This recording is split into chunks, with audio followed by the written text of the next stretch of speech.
The wind howled through the canyons, dragging sand and the scent of sagebrush across the desert floor. Somewhere in the distance, a coyote cried, a sharp, mournful sound that echoed against the stone. But the old man sitting by the fire knew better. That was no coyote. The pitch was wrong, the pause too long, as if the thing making the noise was trying to remember how the animal should sound. In the Navajo Nation, there are stories you do not tell at night. It is not superstition in the way outsiders think of superstition. It is caution, as practical as not walking into a storm.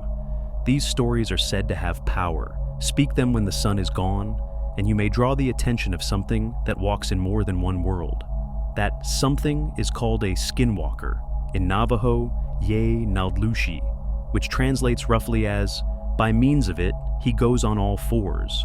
It is a phrase both descriptive and deliberately understated, for within Navajo tradition, naming such a being too plainly can invite it near.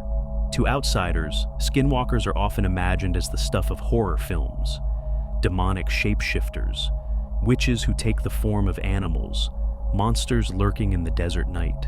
But within Navajo culture, they are more than just a scary story. They are part of a complex spiritual system, rooted in ancient beliefs about balance, harmony, and the dangers of using power for selfish ends. For the Navajo, a skinwalker is not a ghost or a cryptid in the way a Western folklorist might categorize it. Instead, it is a witch, a person who has turned away from the Navajo path of healing and harmony, and chosen instead to use sacred knowledge for harm. They are said to gain their powers through acts of profound moral corruption, ritual murder, grave desecration, or the betrayal of one's own kin. Once that line is crossed, they can shed their human skin, sometimes literally, and take on the form of an animal. The most common forms are predators: wolves, coyotes, foxes, owls, and crows. But a skinwalker's transformation is never perfect. Observers claim that the eyes remain wrong, too human in an animal's face, or the movements are just slightly off, jerky and unnatural, as if the body is a costume that does not quite fit. A legend wrapped in silence.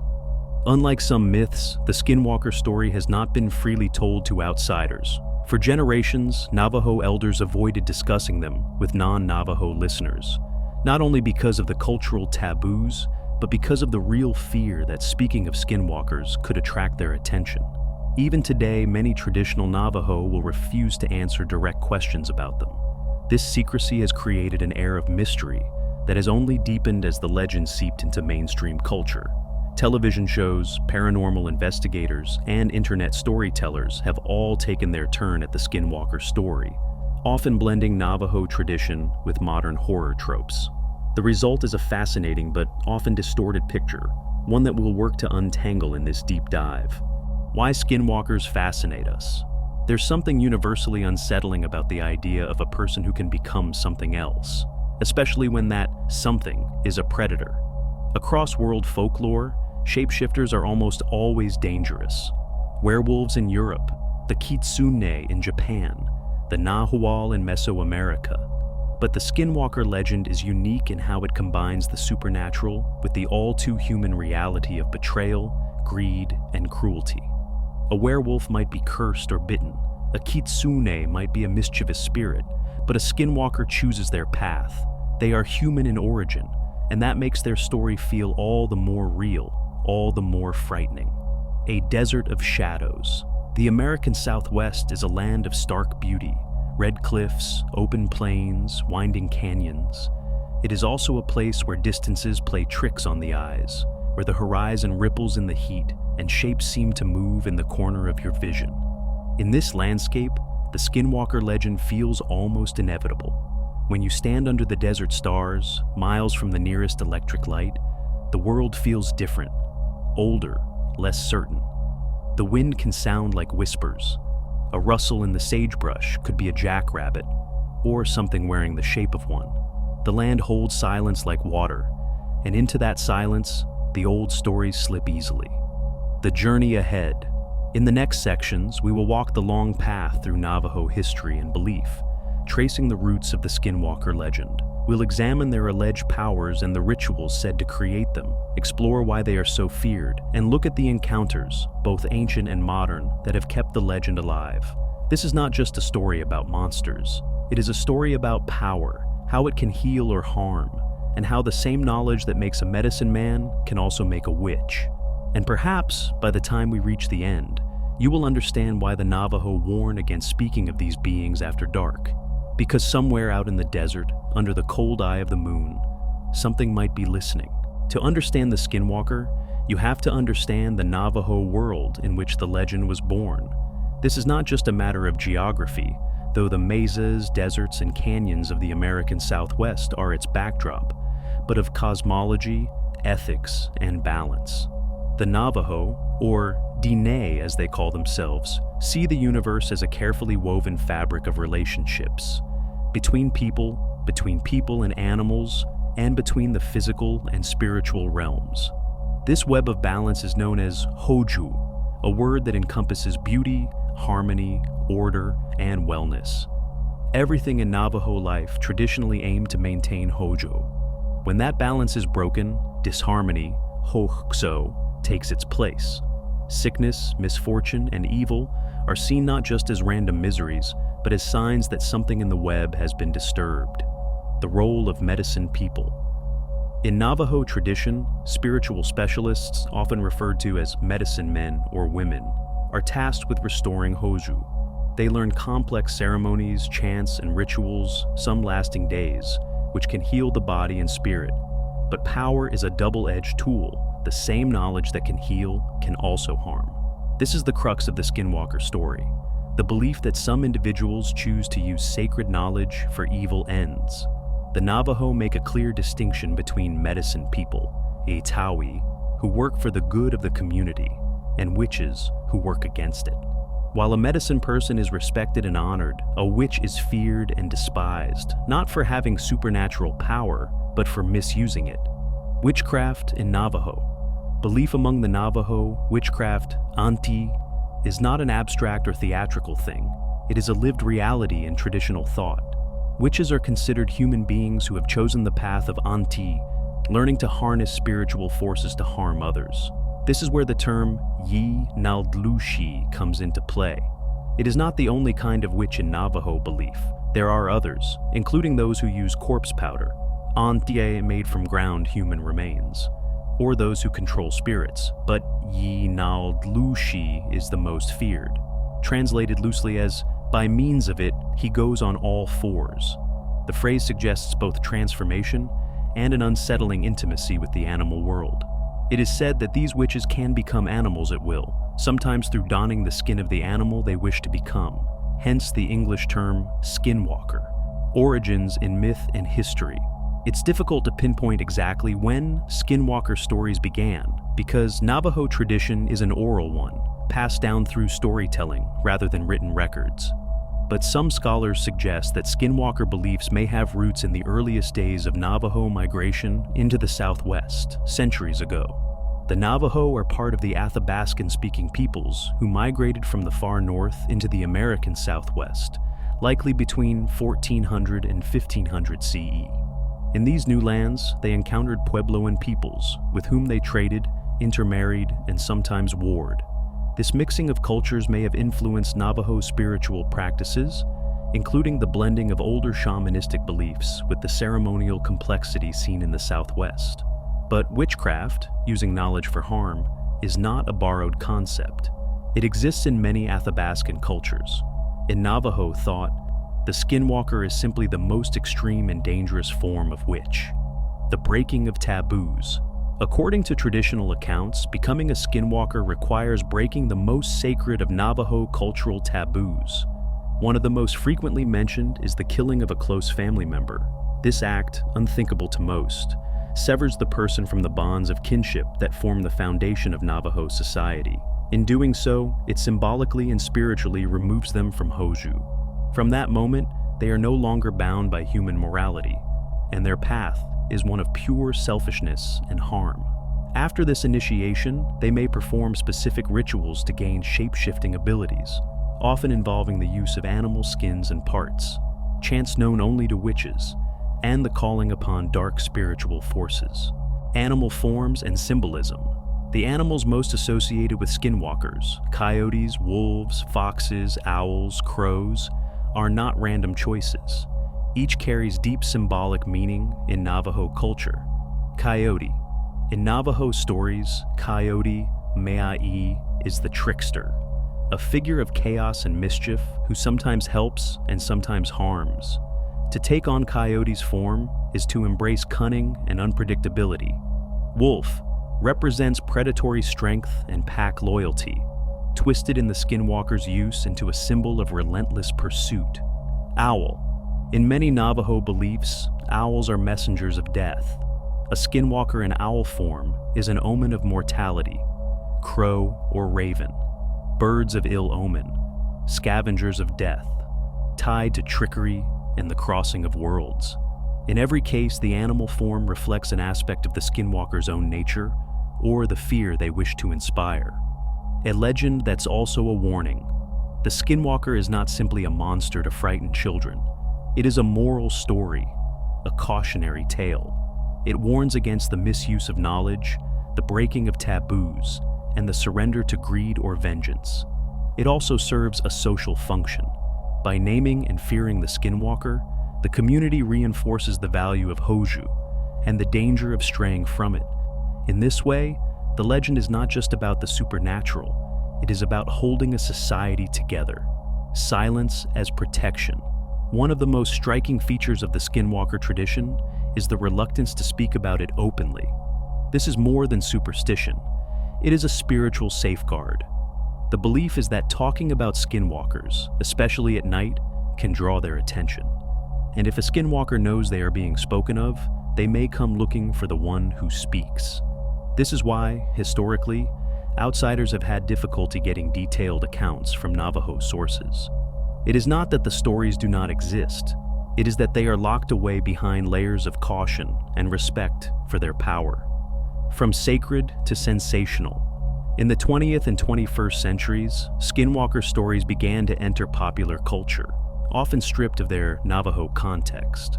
Paranormal investigators, horror filmmakers, and internet storytellers have retold them in ways that emphasize the horror but leave out the cultural framework. While this has made the skinwalker one of the most recognizable figures in Native American folklore to outsiders, it has also led to misunderstandings, sometimes even offense, among the Navajo, for whom these are not simply scary stories, but part of a living belief system. The stage is set by understanding the origins of the skinwalker legend, its roots in Navajo cosmology, its moral warnings, and its role in community protection. We can now move to the heart of the myth, the powers and abilities that make skinwalkers so feared. But as we move forward, remember, in Navajo thought, the skinwalker's greatest weapon is not its supernatural form. It is its human cunning. If you ask 10 different people to describe a skinwalker's powers, you will get 10 different answers, and each one will swear their version is the truth. Some will talk about terrifying transformations into wolves or coyotes. Others will describe voices calling their names in the dark, or a shadow that follows them no matter how far they run. The core of the skinwalker legend is shape-shifting, but in Navajo tradition, their abilities go far beyond simply changing form. The defining trait of the skinwalker is the ability to take the form of an animal. This transformation is often described as physically donning the skin of the chosen animal, hence the English term skinwalker. In traditional accounts, the process is far from magical whimsy. It is deliberate, ritualistic, and disturbing. The witch wears the pelt of the animal they wish to become: coyote, wolf, fox, owl, crow, or even mountain lion. Through chants and rituals known only to witches, they call upon dark forces to aid the transformation. The change is rarely perfect. Eyes might remain eerily human, movements unnaturally stiff, or proportions slightly wrong. Some stories claim that particularly powerful skinwalkers do not need to wear the animal skin at all. They can change form at will, even into animals they've never seen. The animal advantage. Why take animal form? In the desert, each animal offers unique advantages. Coyote, speed, cunning, the ability to blend in. Wolf, strength, endurance, pack tactics, especially if the Skinwalker has allies. Bird of prey, the gift of silent flight, seeing from far above, striking without warning. Mountain lion, stealth, agility, raw killing power.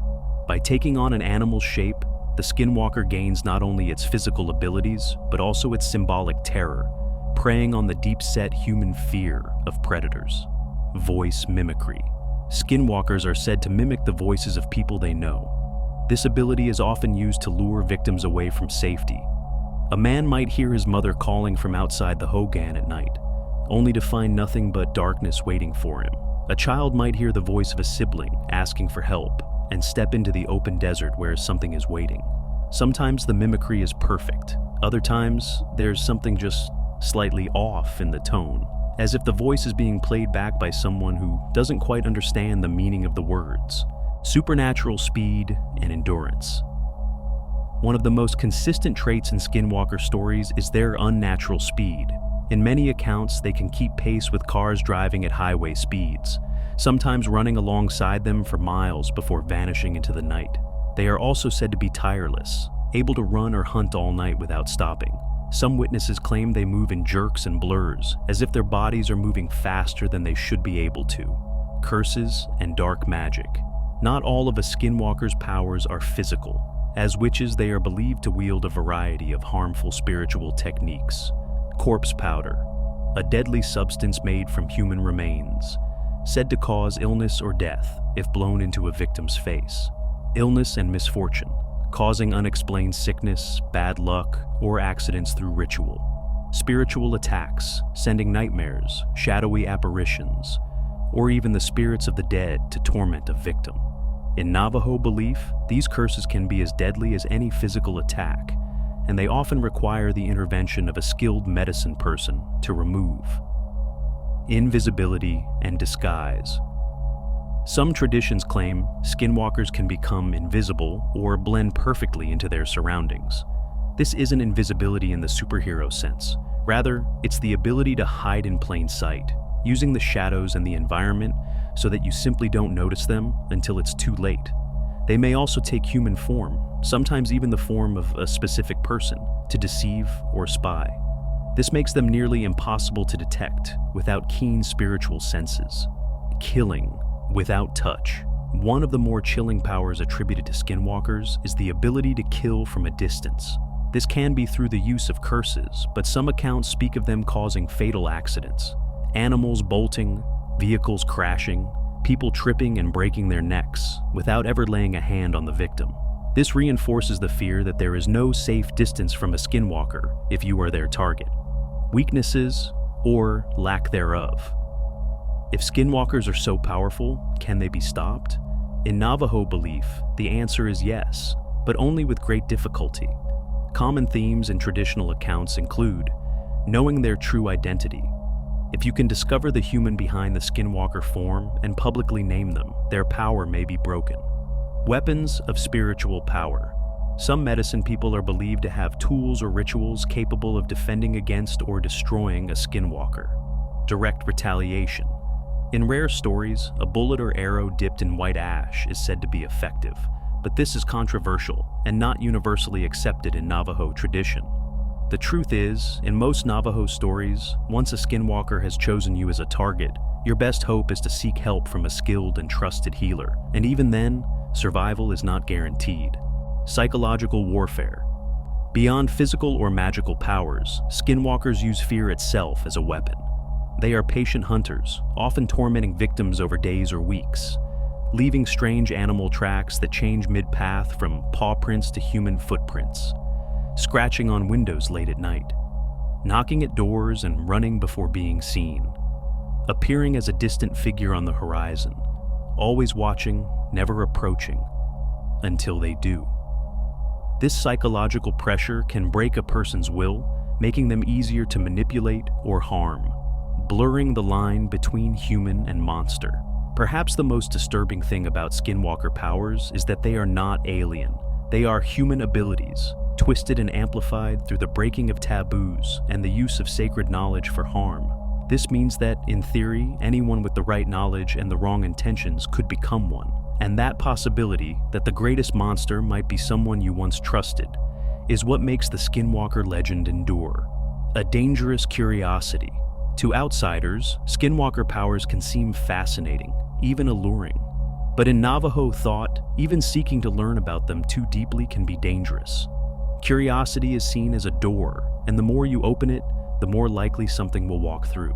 This is why, in traditional culture, most details about their rituals are left unspoken, known only to those who must know in order to protect others.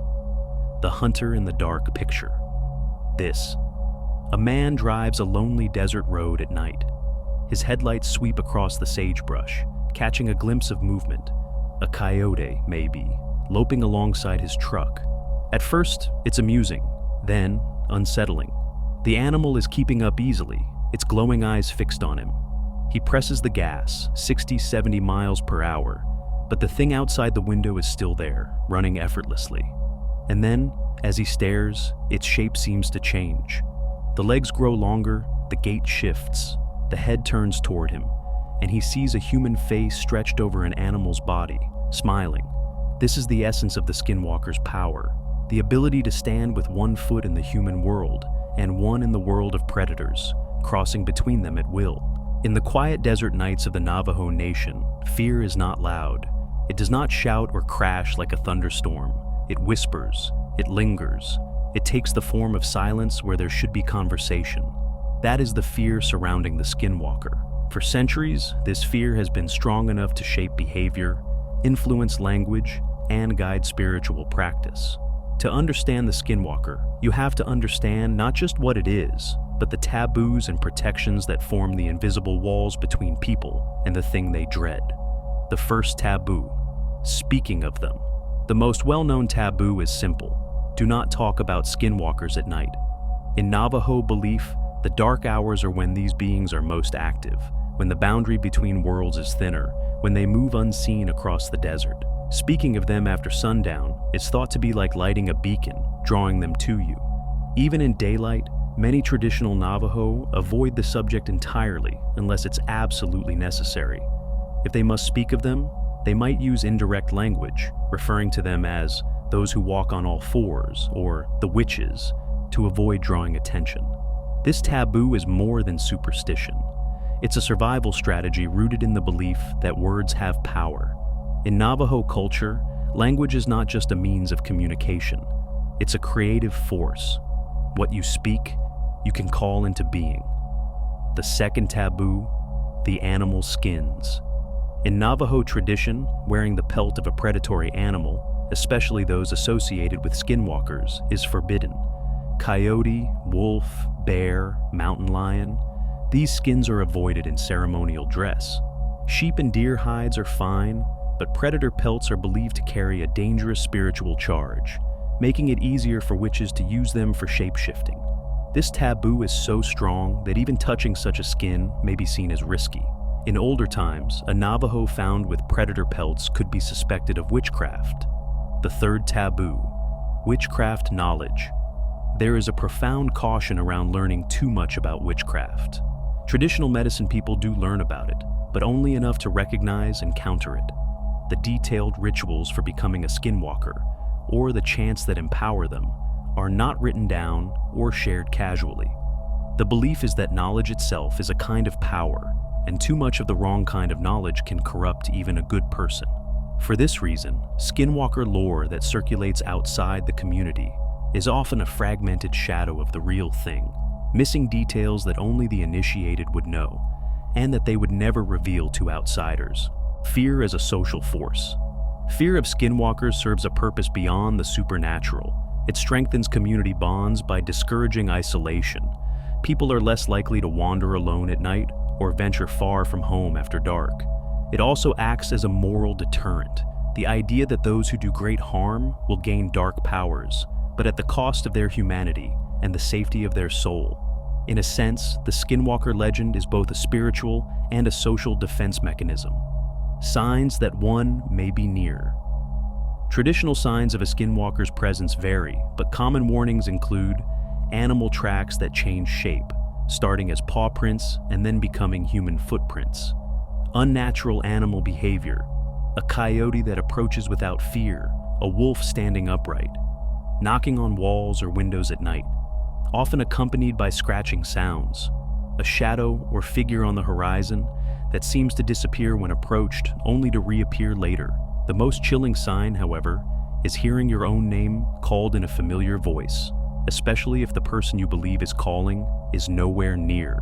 Protection against skinwalkers. The Navajo do not believe that skinwalkers are invincible. While they are feared, there are traditional methods to protect against them: medicine, people, and ceremonies. A skilled hatawi, medicine man or woman, can perform protective ceremonies to restore balance and drive away harmful forces. One example is the enemy way ceremony, which can counteract harmful witchcraft and restore a person's spiritual health. Spiritual wards. Certain herbs and stones are believed to ward off evil when placed around a home or carried on one's person. Juniper ash is one traditional protective substance. White ash bullets. In some stories, a bullet dipped in white ash can harm or kill a skinwalker, though this is controversial, and many traditionalists say such a method is more Hollywood than Navajo belief. Knowing their true name. Some traditions hold that if you can identify the skinwalker in its human form and speak their name, you can strip away their power. This is risky. Confrontation can provoke retaliation. Maintaining harmony. The most powerful protection is living in hoju, balance and harmony, so that dark forces have no foothold. This is not just a spiritual idea. It's tied to daily life, respect for family, generosity, and keeping one's obligations to the community. The role of healers. When someone suspects they have been targeted by a skinwalker, whether through sickness, bad luck, or direct sightings, they may call upon a healer. The healer will first diagnose the problem, often through prayer, sand painting, or divination methods. If witchcraft is suspected, the healer will perform a ceremony to remove the curse, strengthen the patient's spirit, and repel the witch. These ceremonies can last hours or even days, involving chants, dances, and the careful creation and destruction of sacred sand paintings that represent the restoration of balance. In this way, the healer does more than fight the skinwalker. They mend the tear in the web of hoju that allowed the harm to happen. Fear that crosses generations. Among traditional Navajo families, fear of skinwalkers is something passed down like a cautionary tale, except that it is treated not as folklore, but as reality. Elders warn children not to whistle at night, not to wander alone in the dark, not to answer voices calling their name unless they can see the speaker. To outsiders, these might sound like quaint superstitions, but for those who have grown up with the stories, they are as real as any desert danger, like rattlesnakes or flash floods. The silence that speaks volumes. When interviewing Navajo elders about skinwalkers, anthropologists often note the long pauses, the way eyes shift toward the horizon, the sudden change of subject. In some cases, the conversation ends entirely. This silence is not ignorance. It is the sound of a cultural firewall. It is the understanding that knowledge is power, and power can be dangerous. And so, for those outside the tradition, the skinwalker remains an elusive figure, not because the stories are rare, but because they are protected. A story from the night. There is a story told, in hushed voices, about a family living in a remote part of the Navajo Nation. Late one winter night, the dogs began to bark, not at the door, but toward the open desert. The father stepped outside, flashlight in hand. In the beam of light, he saw a coyote sitting just beyond the fence, watching. Its eyes glowed an unnatural yellow. He shouted and threw a stone, but the coyote didn't move. Instead, it stood up, on two legs, and walked slowly into the darkness. The next day, strange footprints circled the house, half coyote, half human. The family called a healer, who performed a protection ceremony. They never saw the creature again, but for years afterward, no one in that household would speak of it at night. Fear with purpose. In modern life, fear is often something to be overcome, something irrational to be dismissed. But in the Navajo understanding of skinwalkers, fear is not an enemy. It is a warning system. It keeps the community vigilant. It reminds them of the consequences of breaking taboos. And it reinforces the idea that balance, hoju, is the surest protection against the darkness.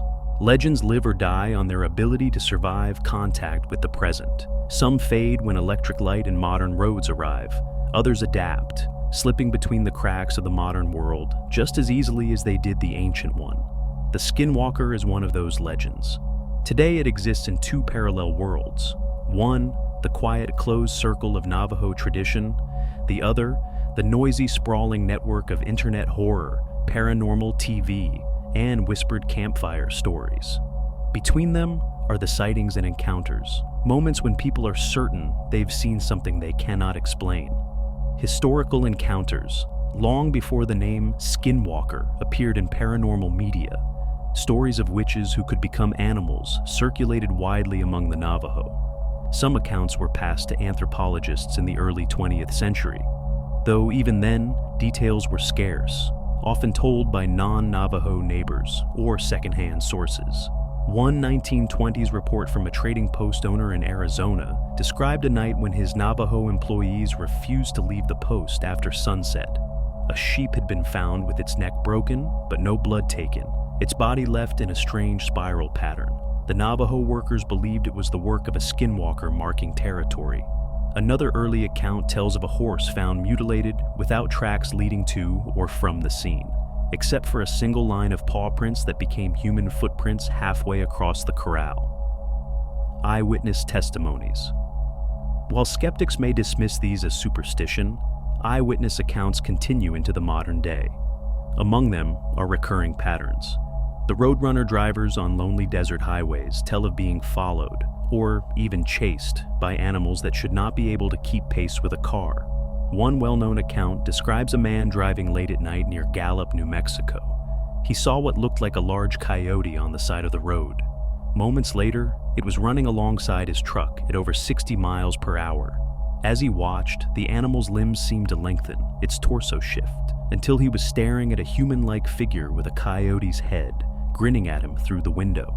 The knocking in, rural homesteads, families speak of nights when something scratches at windows, knocks at walls, or taps at the roof. In one account, a woman opened her door to find a large dog sitting silently in her yard. She slammed it shut, only to hear footsteps, human footsteps, walking away on the gravel. The Watcher on the Hill. Another recurring story tells of a figure seen standing far away on a ridge, watching. Sometimes it's an animal, coyote, wolf, or owl. Other times, a human silhouette.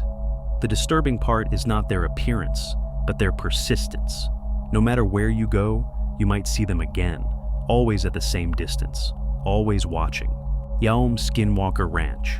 No discussion of modern Skinwalker lore is complete without mentioning Skinwalker Ranch, a property in northeastern Utah that became infamous for alleged paranormal activity in the 1990s.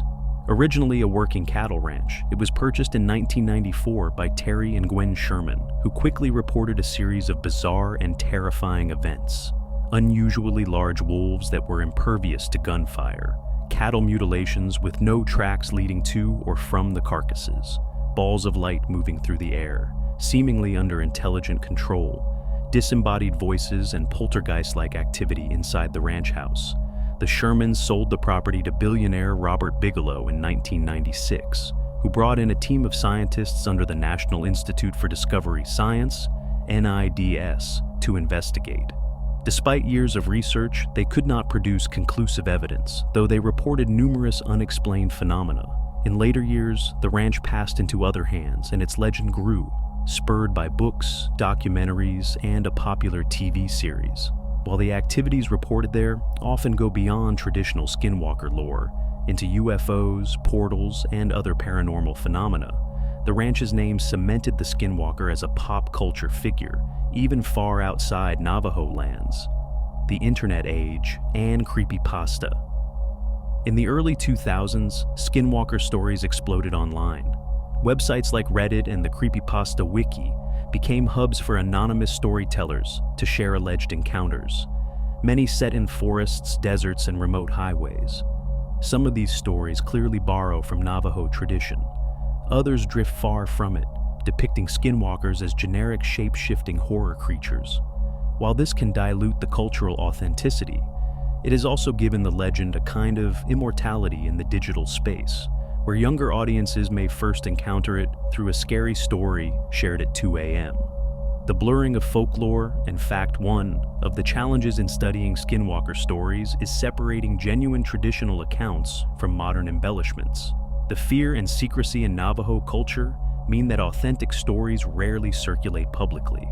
At the same time, Hollywood films, YouTube horror channels, and online fiction have added layers of detail that may never have been part of the original belief. For example, the idea that skinwalkers can only be killed with silver bullets, popular in some online stories, comes from European werewolf lore, not Navajo tradition. Similarly, dramatic transformation sequences with bones snapping and fur sprouting are more Hollywood than hogback. Why the legend persists? Skeptics might argue that skinwalker sightings are misidentifications of animals, hallucinations, or even hoaxes. Believers counter that the consistency of certain details, the wrongness of the eyes, the unnatural speed, the half-human footprints, points to something more.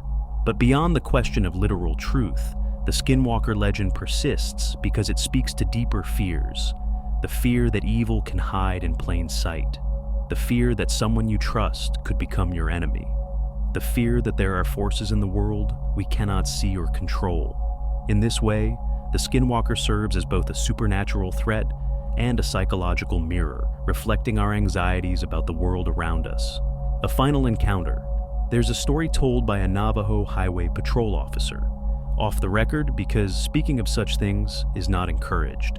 He was patrolling a remote stretch of road when he saw a man walking along the shoulder in the middle of the night. Slowing down, he rolled down the window to ask if the man needed help. The figure turned, and its face was that of an animal. Not a mask, not paint, but fur and teeth where a human face should be. Before the officer could react, the figure bolted, not away from the road, but into the desert at a speed no human could match. The officer didn't file a report. He didn't want the questions, the jokes, or the attention. But he stopped driving that stretch of road at night, and he never again slowed down for a lone figure in the dark. The Skinwalker is more than just a character from ancient folklore. It's a living, shifting legend that has adapted to every era it's touched. Whether stalking a lonely mesa 100 years ago, or haunting the glowing screen of an internet forum, it remains at its core a warning. There are things in the world that can change their shape, and sometimes the shape they take is yours. In the final section, we'll look at what the Skinwalker means, its symbolic role in Navajo culture, its place in the global tradition of shapeshifters, and why, even in the age of satellites and smartphones, it refuses to fade into myth. The Skinwalker is not just a creature of the desert, it is a creature of the human mind. It exists where fear and imagination overlap, where morality and power intersect. Symbolism in Navajo tradition. In Navajo culture, the Skinwalker represents the ultimate betrayal, the turning of sacred knowledge toward harm. It is the shadow twin of the healer, a reminder that power is neutral. It is the intent behind it that shapes its effect. It also symbolizes imbalance. In a world guided by Hoju, the Skinwalker is Hawkso incarnate, disharmony made flesh. It thrives where jealousy, greed, and resentment take root. Global echoes. The Skinwalker is not alone in the global pantheon of shapeshifters. In Europe, the werewolf stalks the forests, a man cursed to become a beast. In Japan, the kitsune uses cunning and transformation to trick or seduce. In Mesoamerica, the nahual shifts into animal form, often for spiritual work or malevolence. Yet the Skinwalker remains distinct in one crucial way. It is a choice, not a curse. Its power comes from will, from deliberate acts of harm, and from knowledge twisted for personal gain. Why the legend persists. In an age of GPS satellites and high-definition cameras, you might think such a legend would wither under the glare of modernity. Yet Skinwalker stories not only persist, they multiply. Part of this endurance comes from secrecy. What is not openly shared cannot be easily debunked. Another part comes from adaptability. The Skinwalker now walks both the desert and the digital wilderness, carried in podcasts, YouTube videos, and late-night Reddit threads. But perhaps the truest reason is this. The Skinwalker speaks to a fear that is timeless, The fear that the most dangerous predator might be human, and might be someone you already know. The thin line. Ask a skeptic, and they'll tell you skinwalkers are just folklore, misidentified animals, or the product of fear in lonely places. Ask a believer, and they'll tell you they are real and they are listening. The truth may be somewhere in between, or far outside what we can imagine. In the end, the Skinwalker is a story about boundaries, between harmony and chaos, between the human and the animal, between the world we see and the one we fear is watching us. And maybe, when the wind shifts just right and the coyotes fall silent all at once, you'll feel it, that stillness, that weight in the air. You'll tell yourself it's nothing. But out there in the dark, something is standing very, very still, and it knows your name.